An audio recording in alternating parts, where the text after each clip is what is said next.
fuerte al Señor Jesús. Aleluya. Amén. Así que ya estamos preparados. Te invito nuevamente, pónganse sobre sus pies. Y vamos a estar leyendo allá en el libro de Primera de Corintios. Vamos a leer el capítulo 1, verso 27 al 29. Primera de Corintios, capítulo 1, verso 27 al 29. Ya estamos preparados. Estoy seguro que lo que tengo en la boca es un caramelo y no un botón. Así que no se preocupe, porque hoy vamos a salir temprano. Amén. Primera de Corintios, capítulo 1, verso 27 al 29, dice así en el nombre de Jesucristo, dice: sino que lo necio del mundo escogió Dios para avergonzar a los sabios, y lo débil del mundo escogió Dios para avergonzar a lo fuerte, y lo vil del mundo y lo menospreciado escogió Dios, y lo que no es, para deshacer lo que es, a fin de que nadie se jacte en su presencia. Aleluya. Oremos nuevamente en esta oportunidad. Vamos a orar para dar gracias a Dios por esta palabra. Amén. Señor de la gloria, en este momento te damos gracias por tu palabra maravillosa en esta hora, mi Dios eterno.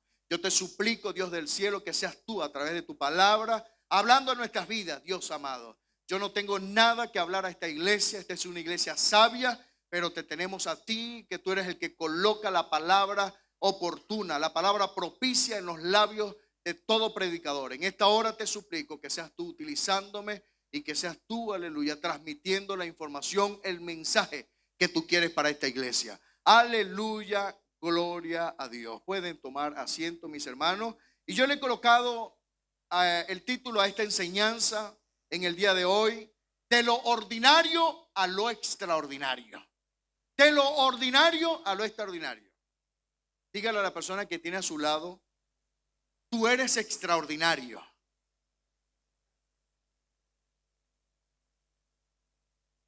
Pero cuando fuiste llamado,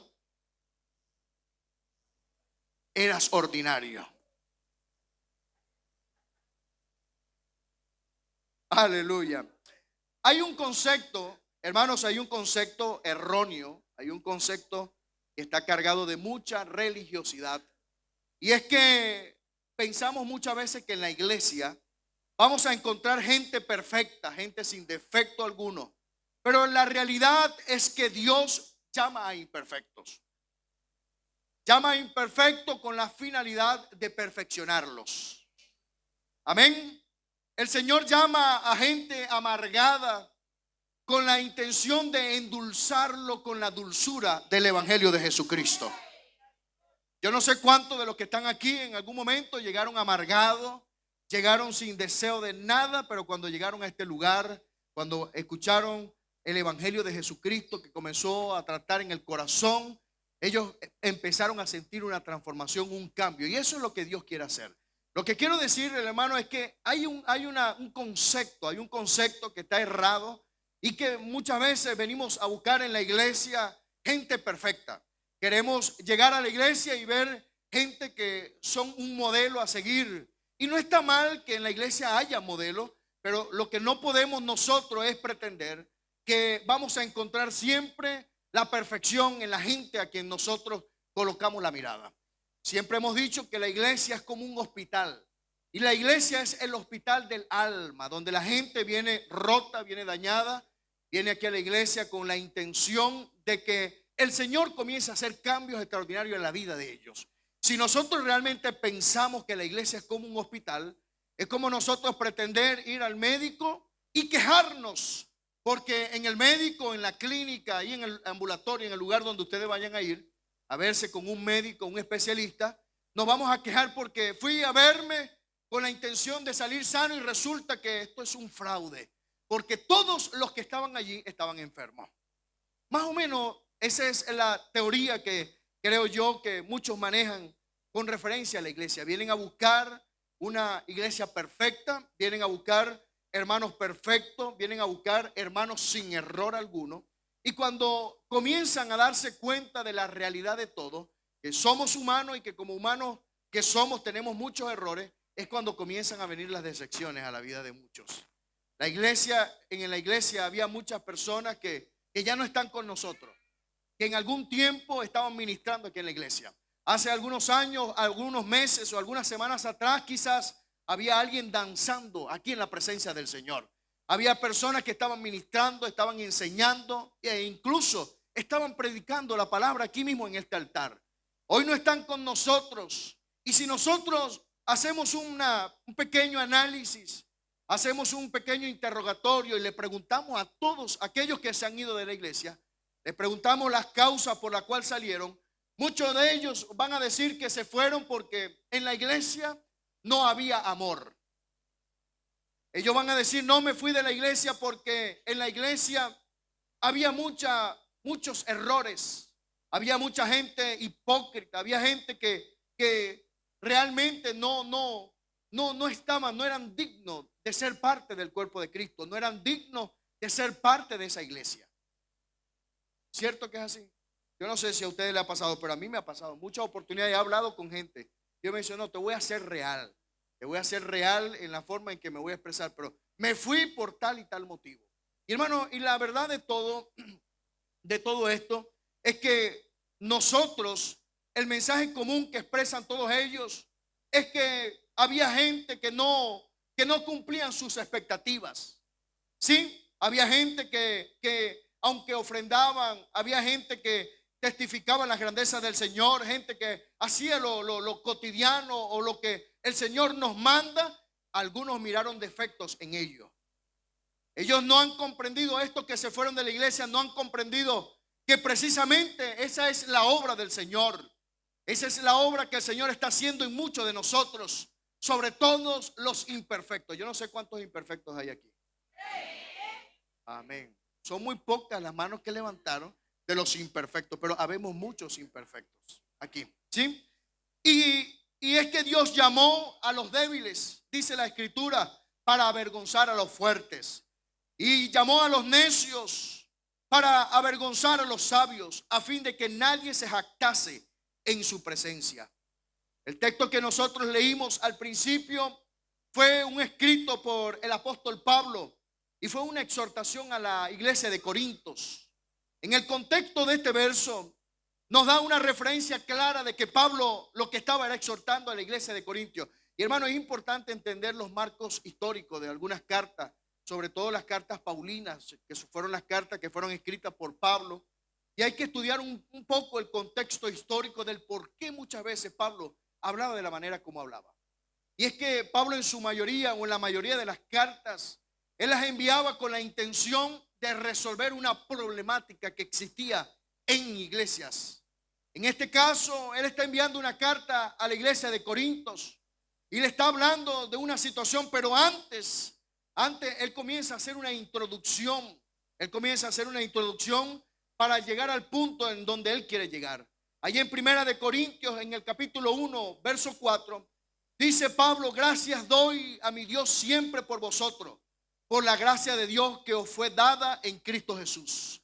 Porque en todas las cosas fuisteis enriquecido en él, en toda palabra y en toda ciencia. Miren lo que dice el apóstol Pablo. Allí notamos que el apóstol Pablo les está exaltando a los miembros de la iglesia de Corintios. Les está reconociendo su intelecto, le está reconociendo su sabiduría. Él está diciendo que eran enriquecidos con la sabiduría que proviene de parte de Dios. Pero también está dejando claro que no deben olvidar que cuando fueron escogidos con errores, fueron escogidos con fallas, fueron escogidos con problemas, fueron escogidos con debilidades, porque Dios lo que quiere hacer es convertir lo ordinario en extraordinario. Aleluya. La columna vertebral de esta enseñanza en el día de hoy es que la iglesia está llena de imperfectos, pero son útiles en las manos del Señor.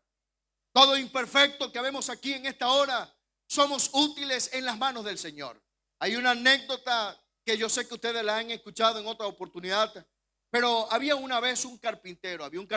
Tenía su taller de carpintería y ese taller estaba lleno de herramientas de todo tipo. Habían herramientas que eran muy sofisticadas, muy avanzadas en tecnología y todo lo demás, pero también habían herramientas que estaban oxidadas, estaban llenas de abolladura, y había un martillo. Entre eso estaba un martillito que estaba allí bastante deteriorado, estaba feíto, estaba lleno de abolladura, estaba casi que se partía el mango. Era algo prácticamente para muchos de los que estaban allí casi inútil. Pero resulta que este carpintero en una oportunidad le llega un trabajo para realizar y el cliente le dice: mira, necesito que me hagas una mesa hermosa. Yo quiero que tú, mira, te dediques en los detalles de esta mesa. Yo quiero que tú te la perfecciones de tal punto que la gente admire en este trabajo tuyo. Y comenzó el carpintero a imaginarse de qué manera iba a ser esta mesa. Y tomó el martillo oxidado, todas las herramientas que estaban allí, estaban esperando ser utilizadas por el carpintero. Sin embargo, el carpintero solamente tomó aquel martillo oxidado, dañado, y comenzó a darle utilidad en el trabajo que estaba realizando en esta mesa. Una vez que terminó de hacer la mesa quedó hermosa, quedó muy bonita, y todo el mundo estaba admirado con la mesa. Pero las herramientas que estaban allí comenzaron a preguntarle al carpintero por qué razón, habiendo tantas herramientas sofisticadas, habiendo tantas herramientas útiles para este trabajo, para hacerlo de una manera mucho más rápida, ¿por qué consiguió, por qué buscó este martillo todo oxidado, todo feo? Y el carpintero se sonrió y dijo: no busco herramientas perfectas, sino aquellas dispuestas a ser usadas. Este martillo, aunque era imperfecto, sigue siendo útil en mis manos. Yo no sé cuántos de los que están aquí en esta hora, no sé si usted se siente útil en la presencia del Señor, aún con los errores, aún con las debilidades, aún con tantas cosas que el Señor tiene que tratar en la vida de cada uno de nosotros. Somos útiles en las manos del Señor. Amén.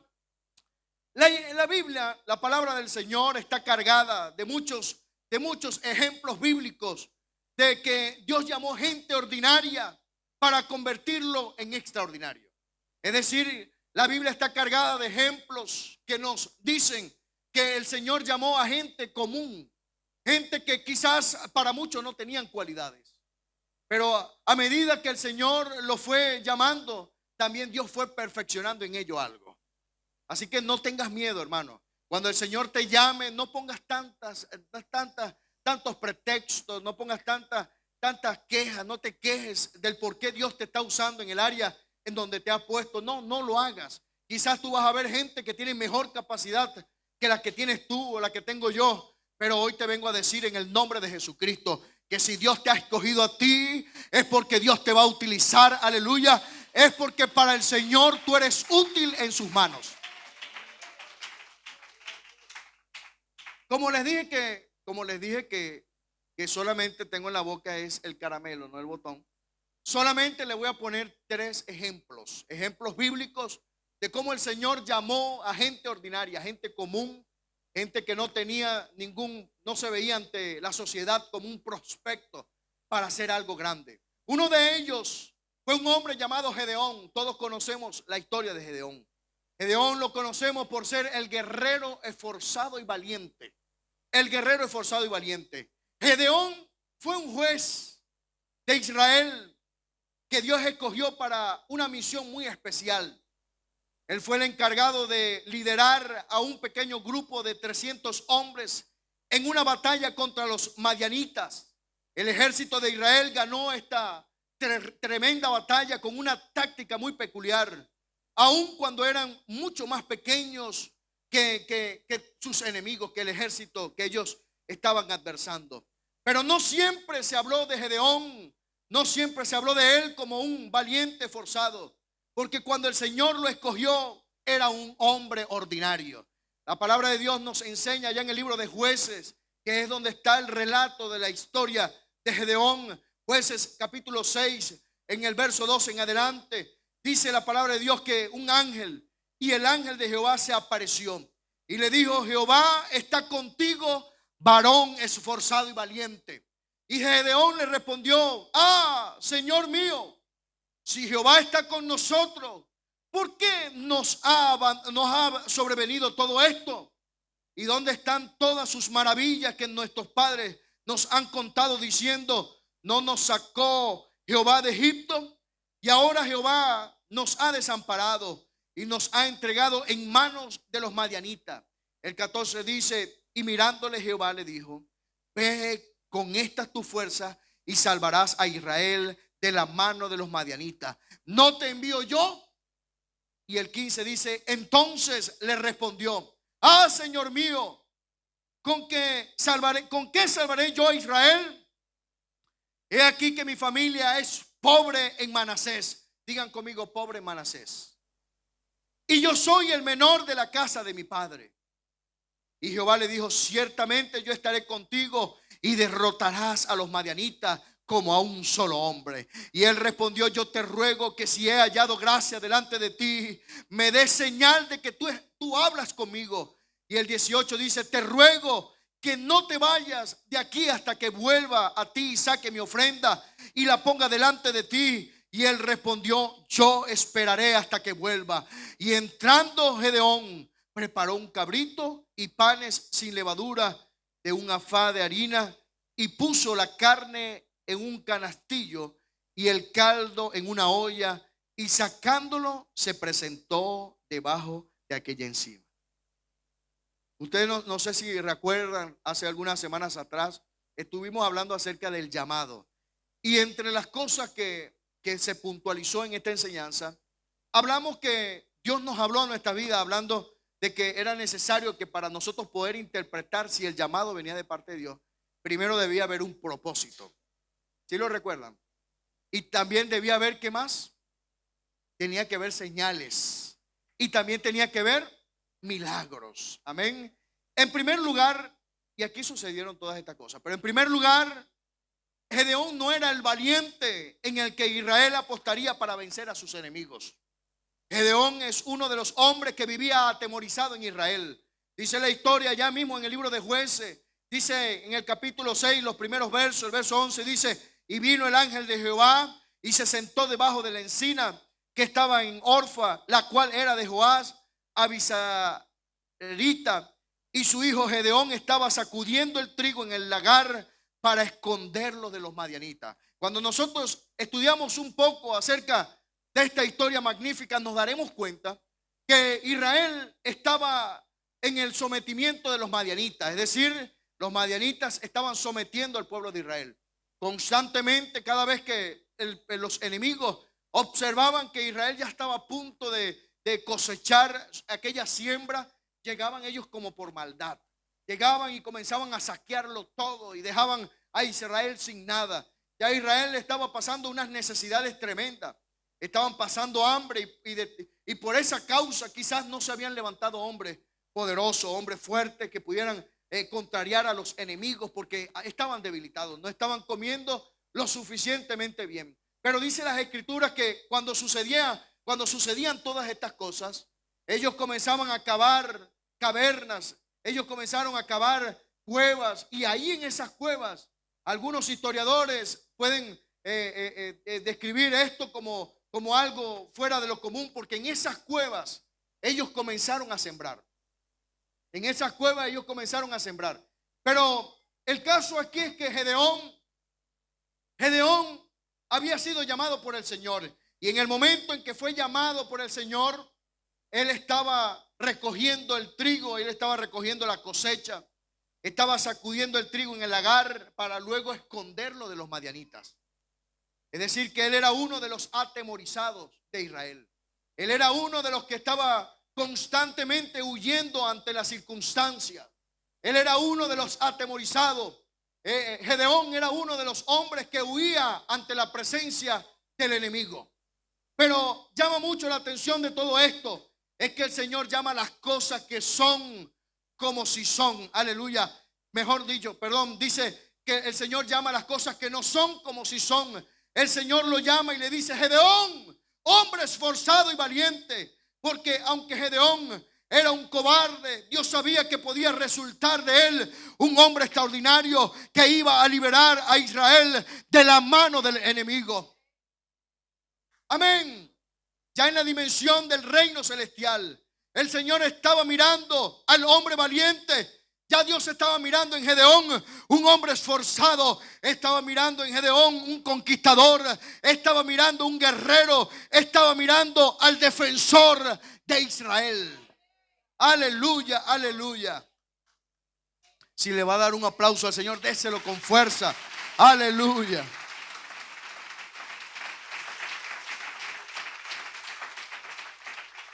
Y quizás aquí en esta mañana, quizás habrá alguien que se identifique como un Gedeón en su vida, que el enemigo ha intentado humillarlo, ha intentado someterlo, pero hay palabra del cielo para esta iglesia. Y hoy el Señor te dice: tú eres un valiente, tú eres un guerrero, tú eres un defensor de tu familia, de las guerras del enemigo. Tú te vas a esforzar grandemente. Aleluya, tú eres un valeroso. Amén. Esa es la palabra que el Señor quiere para nosotros en esta hora.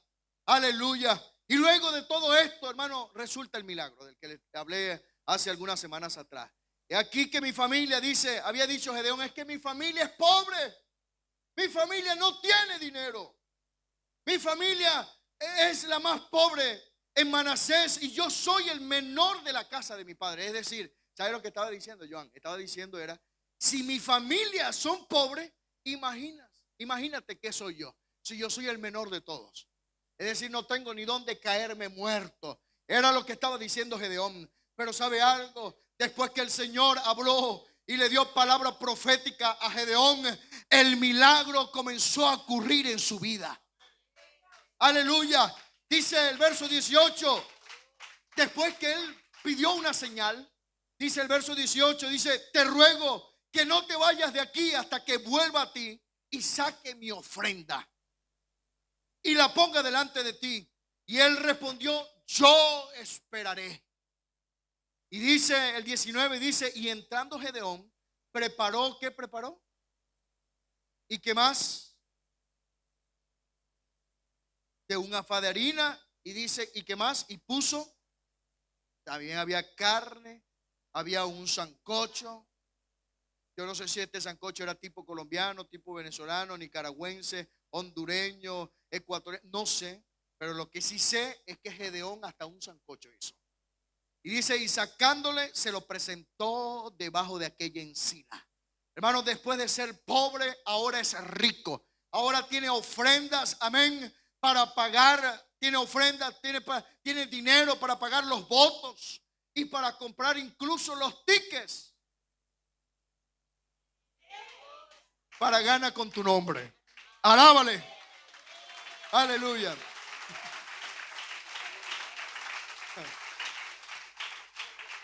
Qué tremendo, ¿no?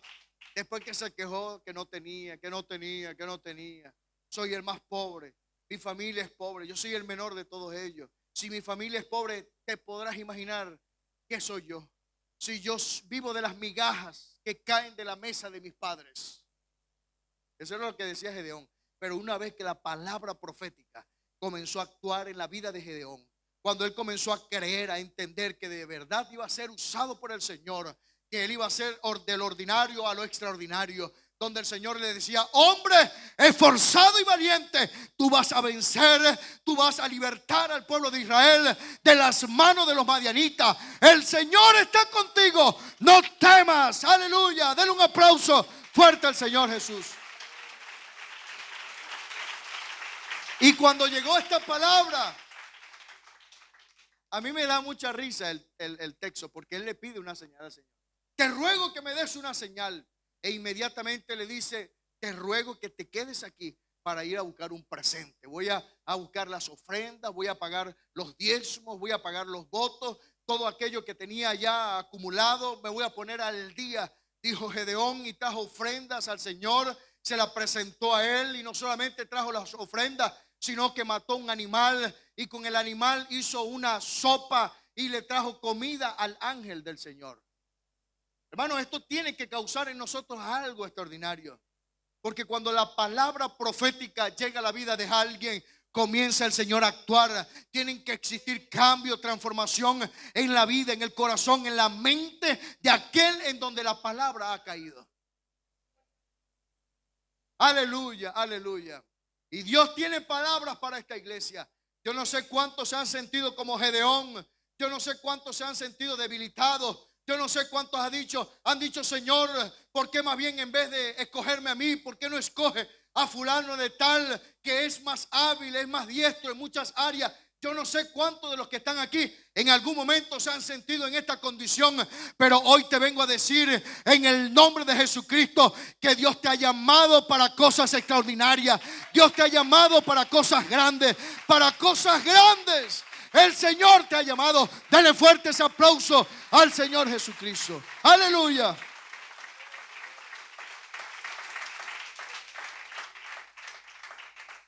Ojalá que hoy se vendan todos estos tickets de Gana con tu nombre. Ven, ojalá. Hice una cuña aquí que no la tenía aquí, pero creo que me salió bien. Otro ejemplo de que Dios llamó a un hombre ordinario y lo convirtió en alguien extraordinario fue un profeta llamado Amós. Amós era un hombre de campo. Este hombre, Amós, no era un hombre muy letrado, no era un intelectual.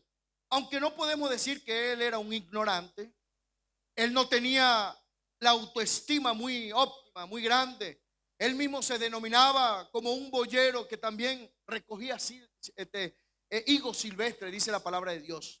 Y un boyero es una persona que conduce bueyes, que guía bueyes o que los tiene bajo su cuidado. Entiendo por un boyero a alguien que se encarga del mantenimiento, del alimento y del cuidado. Es decir, Amós no era el propietario de aquellos bueyes, sino que era un simple arreador de ganado. Amós capítulo 7, versos 14 y 15 dice: entonces respondió Amós y dijo a Amasías: no soy yo profeta, ni soy hijo de profeta, sino que soy boyero y recojo higos silvestres. Y Jehová me tomó de detrás del ganado y me dijo: ve y profetiza a mi pueblo Israel. Hermano, me llama la atención esta historia porque el profeta dijo a Amasías, quien era el sacerdote de Betel: no soy profeta, tampoco soy hijo de profeta, sino que soy boyero y recojo higos silvestres. Amor, lo que le estaba diciendo era: no soy profeta, ni he nacido en casa de profeta, ni mis padres son profetas, no vengo de una familia de renombre, ni he nacido en un hogar donde pudiera decir que el ejemplo que he percibido de parte de ellos me va a ayudar a entender el propósito de Dios en mi vida. No tengo un apellido prestigioso, no nací en un hogar cristiano, no nací en un hogar evangélico, no conozco lo suficiente de Dios. Eso era lo que estaba diciendo Amós en ese momento. Estaba diciendo que él venía de una familia ordinaria, de una familia común. Aleluya. Y la manera como Dios llamó a Amós fue la forma que él siempre ha utilizado para requerir la atención de los que son suyos, de los que son necesarios en sus manos. No importa el lugar donde uno se encuentre, la voz de Dios siempre llegará allí. El llamado de Dios siempre estará presente. Amén, en la vida de aquel que se deja usar por Dios. Amós capítulo 7, verso 15 dice: y Jehová me tomó de detrás del ganado y me dijo: ven y profetiza a mi pueblo Israel. He pensado muchas veces en el panorama o la vista panorámica que debió tener el profeta Amós al ir detrás del ganado. Yo no sé cuántos de ustedes se han imaginado estar allí detrás del ganado, siempre detrás del ganado, porque de allí fue donde Dios llamó a Amós. Nada bueno ni nada agradable debía ser estar allí. Lo que el profeta estaba diciendo es que solo veía la parte trasera de animales, de aquellos animales. Y yo sé que eso no es nada agradable, no es nada bonito. ¿Cuántos lo creen? Además, estar detrás del ganado implicaba muchas cosas. Él debía estar sucio y no de cualquier tipo de suciedad. Él debía estar sucio de estiércol.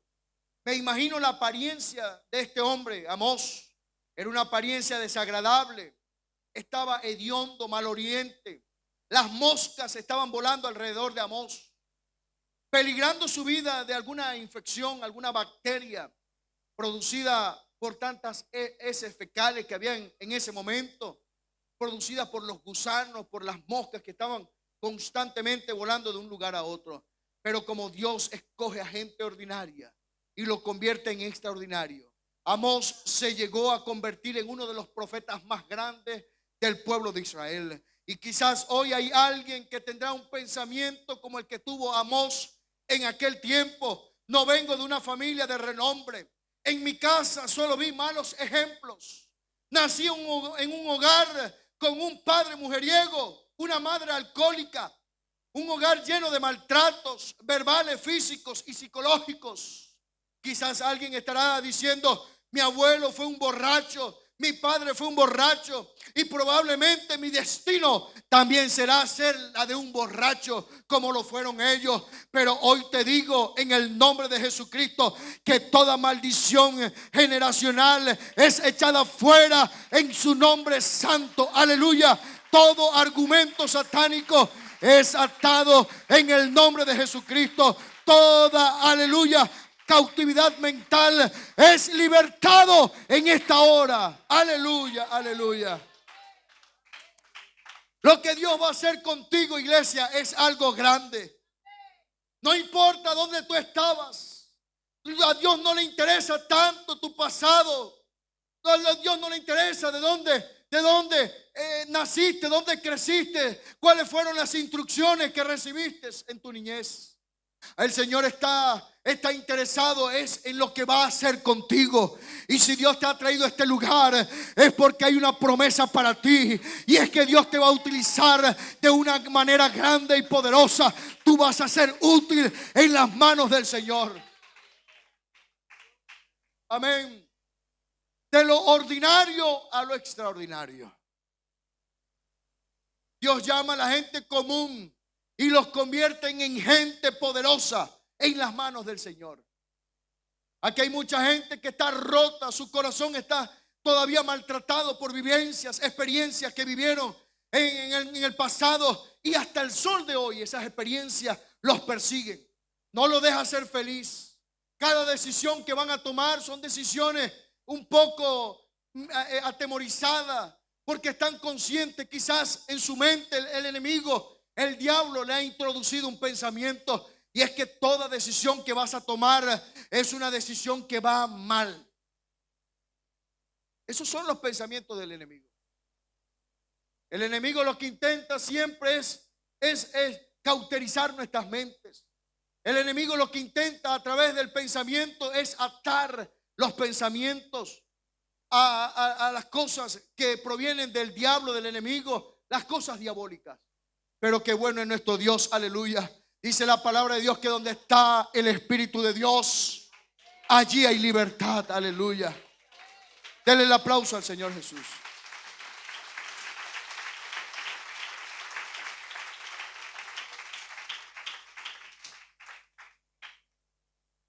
Otro ejemplo más, y ya con este voy a concluir. Otro ejemplo más fue David. David era o fue el rey más grande de Israel. Hasta ahora los judíos dicen que no ha existido un rey tan imponente, tan poderoso como lo fue David.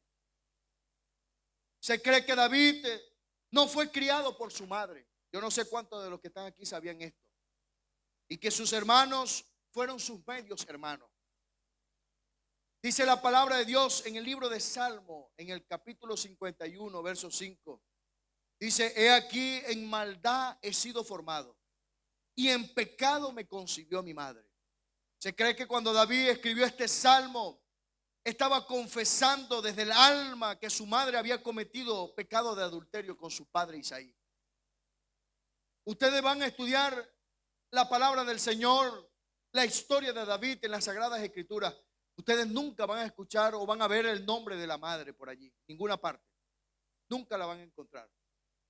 Y a través de los textos bíblicos, sobre todo los salmos, que para David se convirtieron en una forma de desahogarse. David era un compositor, David era un músico, y cuando él componía con el corazón. Todo lo que él escribía lo sacaba del corazón. Él estaba desahogándose en la manera como él escribía todas estas canciones, todas estas alabanzas. Y se cree que en este salmo hay una confesión. Él está confesando de que su madre lo concibió en pecado, es decir, en adulterio. Y aunque David venía de un hogar disfuncional porque no fue criado por su madre, fue criado por su padre y fue criado en un ambiente con sus medios hermanos. También él en los salmos, él comienza a relatar, a decir que vivió otras circunstancias bastante desagradables. Y él comienza a escribir algunos salmos que nacen del corazón. Pero en el libro de Samuel, el primer libro de Samuel, en el capítulo 16, el verso 11, hay una historia fascinante. Dice la palabra de Dios: entonces dijo Samuel a Isaí: ¿son estos tus hijos? Y él respondió: queda aún el menor que apacienta las ovejas. Y dijo Samuel a Isaí: envía por él, porque no nos sentaremos a la mesa hasta que él venga aquí. ¿Sabe lo que entiendo yo a través de esta historia? Su propio padre lo estaba menospreciando. No le estaba dando el valor suficiente porque habían citado a todos los hijos de Isaí. El profeta había llamado a todos los hijos de Isaí y le dijo: quiero sentarme a la mesa con todos tus hijos. Hay una palabra del Dios del cielo que me ha dicho, dice el profeta, que uno de tus hijos va a ser el que va a heredar la corona de Israel. Y cuando comenzó Isaí a llamar a todos sus hijos, el profeta le dijo: siento que falta alguien más. ¿Será que hay alguien más que no está con nosotros? Y es allí donde Isaí, quizás en un tono un poco sin ningún tipo de valor hacia David, comenzó a decirle: sí, hay uno más, pero es el menor de todos, no tiene importancia alguna. Yo, para poder concertar esta cita, tuve que decirle a él que fuese a apacentar las ovejas. Y dijo Samuel a Isaí: envía por él, porque no nos sentaremos en esta mesa hasta que él venga. Es decir, que David no solamente estaba narrando desde el corazón que había sido abandonado por su madre, que su madre había cometido adulterio, sino que también estaba diciendo que su padre no lo quería como él deseaba que lo quisieran. Otra cosa más es que él estaba desechado por su familia. Dice el Salmo capítulo 69, verso 8, dice: extraño he sido para mis hermanos. Miren con mucha atención esto: extraño he sido para mis hermanos y desconocido para los hijos de mi madre. Lo que está diciendo David a través de este escrito es que los hijos de su padre no lo consideraban a él en su totalidad parte de la familia. Es decir, estaba diciendo: soy para ellos como un extraño. Pero lo más tremendo de todo es que soy un desconocido para los hijos de mi madre. Ahí está marcando la diferencia entre la mamá y el papá. Ahí está dejando claro que su papá tuvo hijo por un lado y su mamá tuvo hijo por otro lado. ¿Sí me comprenden, verdad? Y él está diciendo: soy menospreciado por tanto una parte como también por la otra. Cuando trato de introducirme en esta área, en este bando, en esta parte de la familia, siento que no soy parte de ella. Pero cuando voy a involucrarme en esta otra parte, para ellos soy un desconocido. Y me acordé en una oportunidad, mi esposa estaba hablando acerca de lo que es lo que es la experiencia de un extranjero. Y mi suegro es filipino, es extranjero. Cuando digo extranjero, todos los que estamos aquí somos extranjeros aquí en tierras que nos han recibido, tierra española. Pero me estoy refiriendo a que mi suegro es filipino. Cuando llegó a Venezuela, esa no era su lengua natal, por lo tanto le costó aprenderla. Y cuando él logró medio aprenderla, mi esposa dice: no, él habla bien, pero todavía a mí me cuesta comprender algunas cosas. Pero cuando él comenzó a dominar un poco el español, que lo dominó, la gente decía: él es un extranjero, él no es de aquí, ¿verdad? Él no es de aquí, él no es de aquí, él es un extranjero, porque él habla como extranjero. Pero vivió tanto tiempo en Venezuela, se acostumbró a hablar el dialecto español o castellano, mejor dicho, venezolano, al punto tal que cuando le tocó ir a visitar a su familia allá en Filipinas, sus familiares, cuando lo abrazaron, cuando lo vieron, le dijeron: oh, ya tú no eres de aquí, tú eres un extranjero, tú hablas como extranjero, tú no pronuncias bien el idioma, el lenguaje. Es decir, que él no era ni de allá, ni de aquí, ni de ninguna parte. Así estaba pasando con David. David se consideraba así. Cuando él intentaba involucrarse con los de su madre, lo de la madre decía que él era un desconocido. Pero cuando intentaba involucrarse con los de los padres lo miraban a él como un extraño. Pero esa era la vida de David. Estamos hablando de que Dios usó lo ordinario para convertirlo en extraordinario. En esta hora estamos haciendo referencia a la vida de David, uno de los reyes más imponentes, más poderosos que tuvo Israel. Uno de los hombres que más historia tiene en Israel, David. Amén. Y luego notamos que él nació en un hogar disfuncional.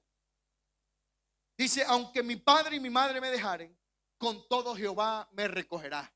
Eso lo dice en Salmo 27, capítulo 10. Estaba diciendo, aunque me hayan dejado mi papá, aunque me haya dejado mi madre, eso no me interesa porque el Señor me ha recogido.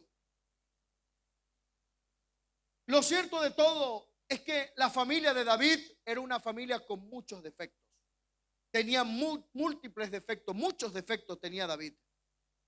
Dice la escritura, y hay unos relatos bastante tristes, y voy a ir avanzando en todo esto. Habla en la palabra del Señor en 2 de Samuel capítulo 13, nos hace referencia a Amnón, hijo de David, quien violaría a su propia hermana. Esto lo vivió en la casa de David. Eso sucedió en la casa de David. Es algo bastante triste leer esta historia. Pero dice que este hombre llamado Amnón, él gestó un plan para poder tomar a su hermana. Desde mucho tiempo atrás se había enamorado de su propia hermana. Y alguien le dio un mal consejo. Alguien le dijo de qué manera podía obtener a su hermana. Gestaron todo este plan al punto tal que Amnón consiguió su cometido y logró acostarse con su hermana. Le robó algo preciado, le robó la virginidad, porque dice la palabra de Dios que ella era virgen. Y dice que este hombre actuó de esa manera tan desastrosa. Pero esto todo aconteció en el entorno de David. Lo que estoy tratando de decirles es que a pesar de que David llegó a ser alguien extraordinario, él venía de situaciones bastante complejas. Venía de situaciones bastante ordinarias. Absalón, en venganza por lo que este hermano había hecho con su hermana, él decidió tomar venganza con sus propias manos. Y dice la Biblia que Absalón había dado a orden a sus criados diciendo: os ruego que miréis cuando el corazón de Amnón esté alegre por el vino, es decir, cuando esté ebrio, cuando esté sin fuerza, cuando esté borracho. Al decir yo, herid a Amnón, entonces matadle y no temáis, pues yo los he mandado. Esforzaos pues y sed valiente. Esto lo relata 2 de Samuel en el capítulo 13, el verso 28 en adelante, habla acerca de esto. El verso 29 dice: y los criados de Absalón hicieron con Amnón como Absalón les había mandado. Entonces se levantaron todos los hijos del rey y montaron cada uno en su mula y huyeron. Amén. Tomaron la venganza con sus propias manos. Quiero pedirle a los músicos que vayan pasando ya aquí adelante. Y esto todo era en el entorno de la familia. Hoy estamos en un culto de familia. Hoy estamos en un culto que, aunque no le hemos dado esa connotación desde que comenzamos, ya nosotros tenemos planteado en nuestras mentes que a final de mes siempre se realiza un culto que va enfocado a la familia. David tenía una familia disfuncional. David, si había una familia con todos los errores existentes en la sociedad, para ser señalado como alguien, como una familia que no tenía las condiciones para sobrevivir. De allí no podía salir nada bueno, porque el ejemplo que estaban recibiendo ellos desde la mamá, el padre, desde que los que lo dieron a luz, amén, hasta el mismo desarrollo de su propia familia, eran familias desastrosas. Estaba muy mal todo esto. Absalón, dice las escrituras, que se subleva contra David. Dice en 2 de Samuel capítulo 5, nos relata de cómo un hijo de David se subleva contra David, haciéndose de un ejército para traicionar a su padre. La rebelión presente en la casa de David. Luego de todo esto, David comete adulterio. Se repite la misma historia que repitieron sus padres.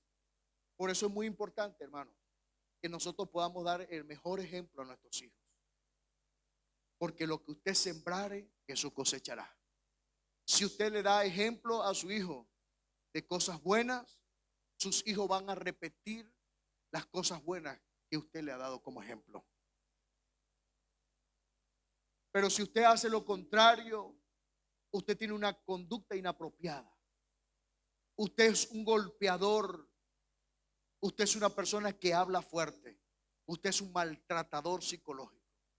Créame que sus hijos van a hacer lo mismo que ustedes están haciendo. Pero yo sé que esta palabra no es para nadie aquí en esta iglesia. Y si hay alguien que tenga esta conducta, hoy es tiempo de que pueda ponerse al día con el Señor. Porque el Señor llama lo ordinario y lo convierte en extraordinario. Ya David tenía su vida acomodada. Ya David era el rey de Israel cuando David comete adulterio. Como David venía de un hogar disfuncional, no contó con un buen ejemplo a seguir. Y de su hogar, lo que comenzó a ver fueron las cosas negativas que repitió. David comete el mismo error de su padre. Adultera con la mujer de su prójimo, con Betsabé. Los patrones de conducta se repiten y por ese terrible error la casa de David se vuelve un lugar de tragedias.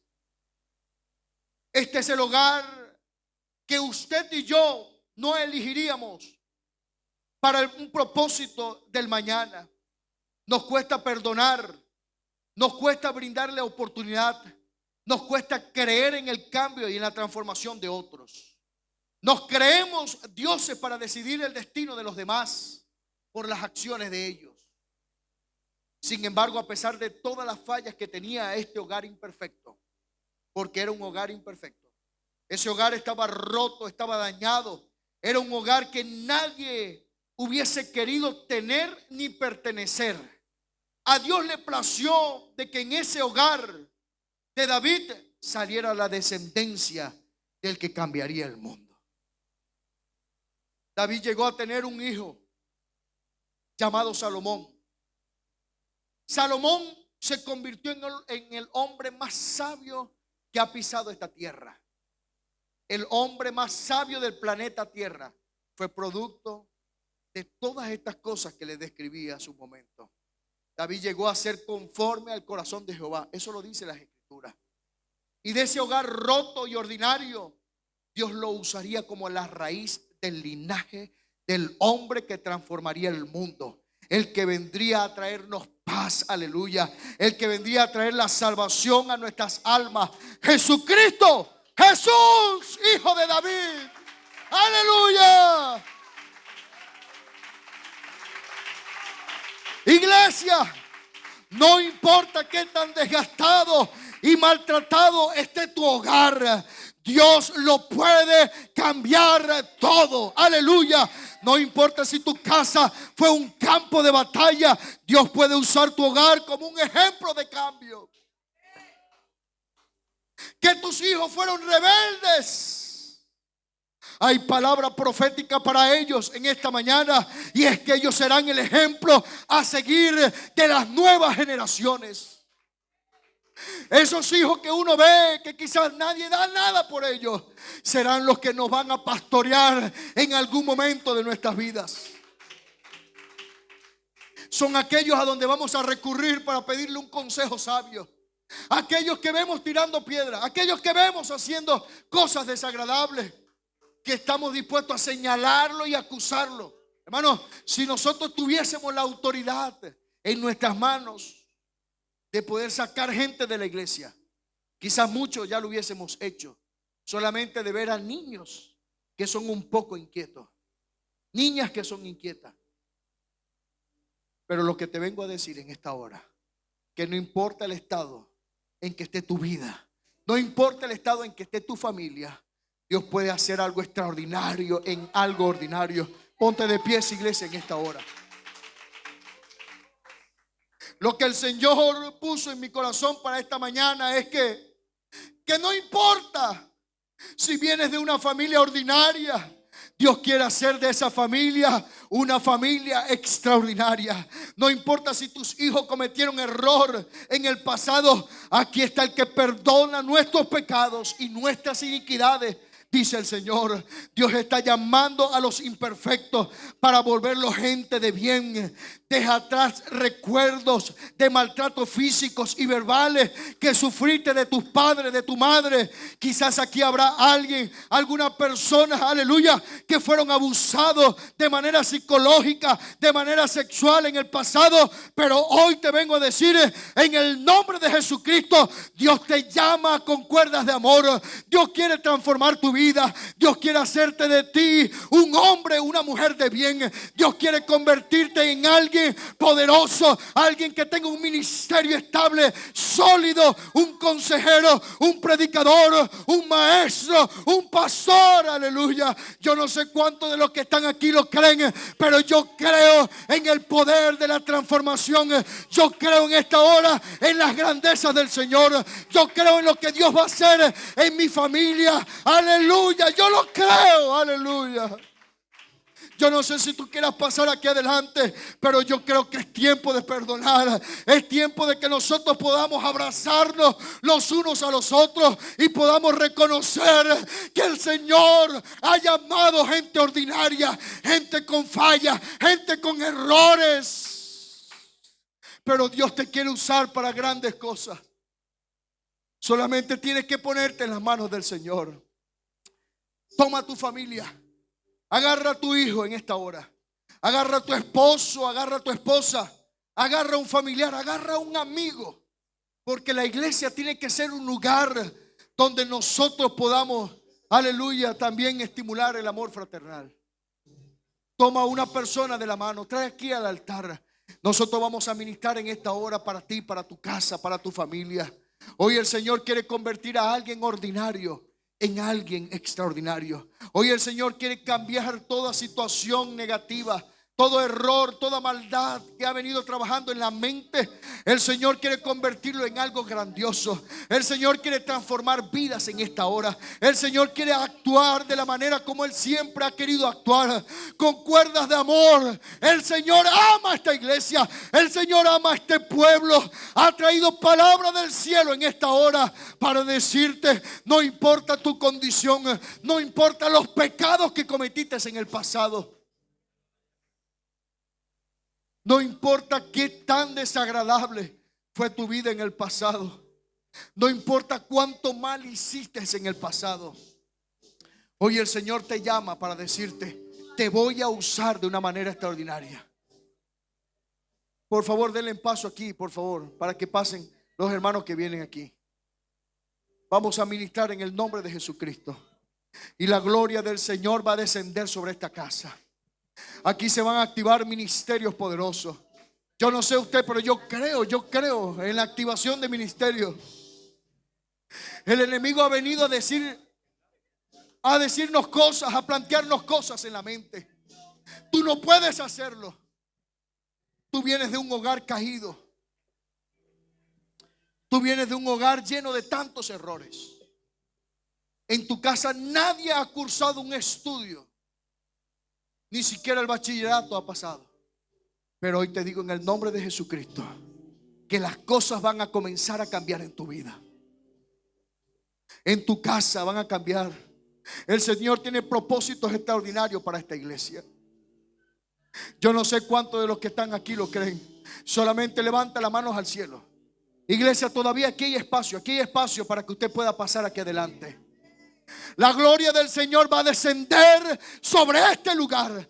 Algo grande va a pasar en esta iglesia. Aquí hay gente que van a salir transformada. Aquí hay gente que van a salir diciendo: he recibido una palabra del cielo. Si antes era de una manera, si antes hablaba de una manera, si tenía un lenguaje vulgar, hoy el Señor ha hablado a mi vida para decirme: Él quiere transformarme, Él quiere usarme de una manera gloriosa. Grande es lo que Dios quiere hacer en la vida de nosotros en esta hora. Levanta las manos al cielo. Oh, alaba al Señor en esta hora.